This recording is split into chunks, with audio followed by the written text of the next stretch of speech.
Him. What? About 7 years ago, a kid named Usopp made a false alarm by shouting, "Pirates are coming! Pirates are coming!" Every day for 7 years, he continued to make this alarm. Initially, all the villagers believed him, but after realizing that it was all just lies, they no longer trusted Usopp. Meanwhile, Buggy was visited by a fishman who forced him to meet their leader, a fishman pirate named Arlong, worth 20 million berries, who ruled the entire Ice Blue region. Arlong's arrival was to demand payment for Buggy's actions that had destroyed the town in Arlong's territory. However, Buggy tried to divert the blame by pointing to the Straw Hat Pirate group, especially Luffy, as the culprits. Buggy also made a deal with Arlong that he would bring Luffy to him along with the Grand Line map that Luffy had stolen from the Marine base. Meanwhile, Luffy was busy creating the Jolly Roger of the Straw Hat Pirates. Zoro and Nami suddenly discovered that their small boat was leaking. From there, Luffy took the initiative to search for the nearest island to get a new ship. Coincidentally, the island was called Gecho Island, where Usopp lived. Upon arrival, Nami and Zoro began searching for a ship to steal. While Luffy found a ship that greatly interested him, Usopp, who was cleaning the ship, appeared. Initially, Luffy thought it was Usopp's ship, but Usopp honestly stated that the ship belonged to his good friend, a conglomerate girl who owned a harbor and all the ships in it. Usopp hurriedly invited the three of them to visit the person he was talking about. However, upon arrival, Usopp's presence angered some servants who tried to drive him away. Fortunately, the conglomerate girl named Kaya arrived with the head servant and invited them to have dinner together. The head servant, who initially disagreed, reluctantly agreed because it was Kaya's birthday today. The reason Usopp irritated Kaya's servants was that he often sneaked into her house to tell her stories about Bung's adventures at sea. However, Usopp's intention in telling such lies was to entertain Kaya because despite all her wealth, she was very susceptible to illness. In fact, in recent years, Kaya had been suffering from an unknown illness. Meanwhile, in Zoro's dressing room, he felt that the head servant's face was familiar to him. However, the head servant had been serving for 18 years and had been by Kaya's side even though her parents had passed away. This head servant had tirelessly cared for and prepared herbal remedies to cure Kaya's illness.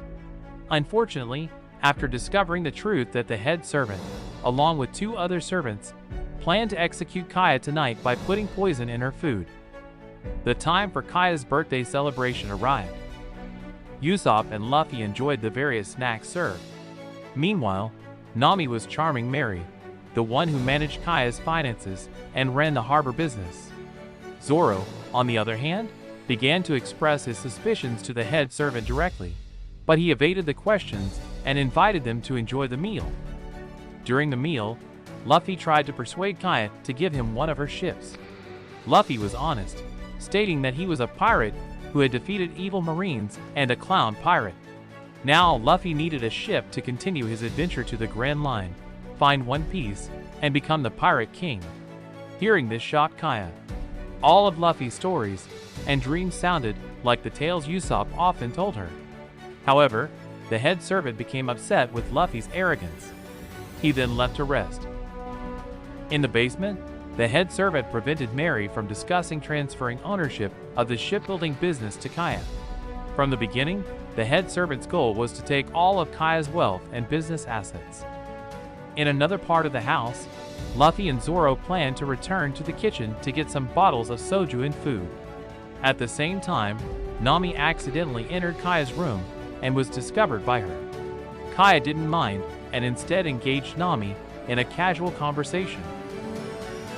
Meanwhile, Zoro and Luffy, upon arriving in the kitchen, met Usopp, who was idly passing the time. Usopp then began discussing Luffy's words during the earlier meal. All of Luffy's words made Usopp miss his father, who was also a pirate named Yasopp. Suddenly, Luffy was shocked to hear that name because, upon recollection, Luffy realized that Yasopp was mentioned as one of the crew members of the red-haired pirates with sharpshooting abilities. Towards the end of the conversation, Zoro asked Usopp to take him to the room where Kaya kept the soju. Meanwhile, Luffy consumed all of Kaya's soup, which had been mixed with poison. When they arrived in the basement, Mary was lying there with 5 stab wounds. Look at those wounds.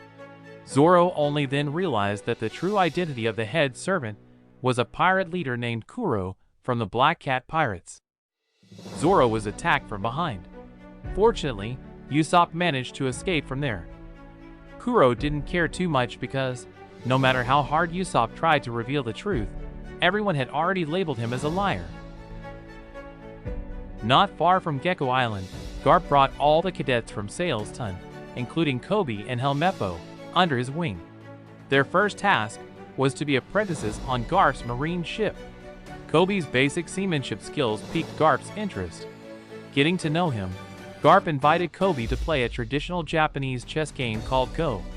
From the game, Garp realized that Koby had another skill, which was the ability to strategize and tactically plan in warfare. Shortly after that, Helmeppo arrived with news that he had found a ship drifting from the direction of Gecho Island, bearing a pirate flag. Now, Garp wanted to see Koby's capabilities firsthand by leading a team to search for the Straw Hat Pirates on that ship. Usopp felt lucky to encounter the Marines, who were searching for Luffy. However, when Usopp honestly stated that there were pirates in the village, Helmeppo didn't believe his words. Especially because the pirate was Kuro, a pirate who had been defeated by Captain Morgan. Meanwhile, Kuro, believing that he had successfully taken the lives of Zoro and Mary, ordered his 2 subordinates to dispose of their bodies in a well. Then, they returned to the kitchen and didn't realize that Nami had been hiding in a piece of furniture. Kuro and his 2 subordinates only found Luffy lying unconscious because he had consumed his poisoned soup. Hearing their plan to take over all of Kaya's wealth, Kuro also planned to throw Luffy's body into the well where Zoro and Mary had been disposed of. At the same time, Usopp, along with several Marines, hurried to Kaya's house. They immediately informed their purpose, as Usopp had reported that the head servant was a pirate. However, the head servant denied it all and allowed Koby to inspect his body. Then, to further convince the Marines, Kuro asked one of his subordinates to bring out Luffy and hand him over. Kuro accused Luffy of being the pirate Usopp had mentioned, while Nami, who had been hiding, finally came out and hit one of the subordinates with a frying pan. The sound of the blow caught Koby's attention, and he wanted to investigate further. However, once again, Kuro forced both Koby and the Marines not to interfere. On the other side, Zoro was still trying to climb out of the well. His efforts reminded him of his childhood memory when he was training as a samurai. Despite his intense training, Zoro was unable to defeat Quina, the daughter of his own master. Even when using 2 genuine samurai swords, Zoro couldn't match her in a free sparring match.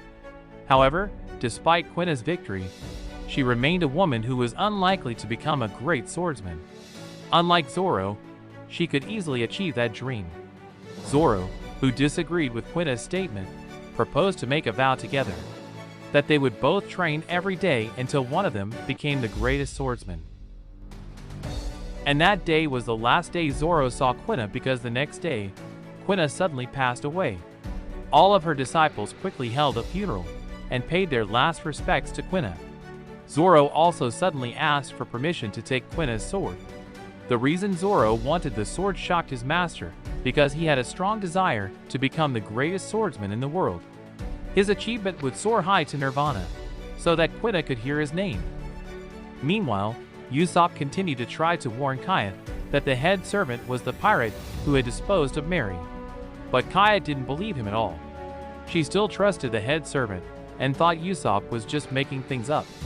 Even though he was considered a liar, Usopp decided that he wouldn't run away, he would stay here to protect Kaya. At midnight, Kaya, who had just celebrated her birthday, received a gift from Kuro in the form of a murder plot. She barricaded the entire house and wore weapons that had been prepared for a long time. Nami, who had managed to escape from the kitchen, went to Kaya's room and revealed everything, from the fact that the head servant was actually a pirate to the tea and soup that Kaya had been eating for years, which had been laced with poison, so that Kaya would never recover from her illness. Fortunately, Kaya still had a secret passage to her late parents' room, which led to a secret exit from the house. Unfortunately, their presence was detected by Kuro, who heard the sound of Kaya's stone against the wall. He immediately began to attack without hesitation. Arriving in her parents' room, Kaya quickly deactivated the barricade, but because it hadn't been used for so long, the lever didn't budge. Kaya also couldn't believe how they hadn't noticed that the head servant was a pirate who wanted to harm her all this time. Meanwhile, Luffy, who was still being carried by the Marines, regained consciousness. He vomited all the poisonous substance and asked Kobe for permission to return to the house to save Kaya. This also happened simultaneously with Zoro, who managed to climb out of the well. He immediately approached Luffy and began beating up Helmeppo. Upon entering the house, Luffy and Zoro decided to split up to find Kuro, who was currently wreaking havoc and attacking indiscriminately. Fortunately, Kaya and Nami were not affected by his attacks, leaving Kuro confused. However, Kaya, who still wanted to fight back, was captured along with Nami. Usopp's sudden attack was easily intercepted by Kuro.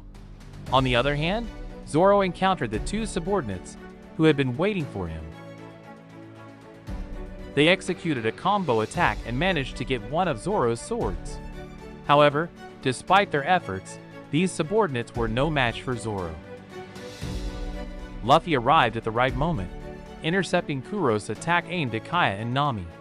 As a friend and the captain of the Straw Hat Pirates, to Luffy, being a pirate was not just about plundering treasure or raiding villages. Pirates, in Luffy's eyes, were free people who embarked on adventures. Without further ado, Luffy defeated Kuro in just a few strikes. The battle had ended. Luffy had defeated Kuro, while Zoro had tied up his two subordinates as a sign of gratitude. Kaya then gave them a ship for free. And, not forgetting, Luffy invited Usopp to join the Straw Hat Pirates as one of their crew members. This had been Usopp's dream since childhood, to embark on adventures and become a brave hero on the high seas, just like his father. Kobe, who felt like he had failed to capture Luffy, was surprised after what he considered his futile efforts. This made the Straw Hat Pirates reveal their ship to the Marines. Garp immediately ordered his subordinates to launch an attack. After Luffy tried to find out who the Marines were, he saw Kobe, who was accompanied by Monkey D. Garp, who turned out to be his own grandfather.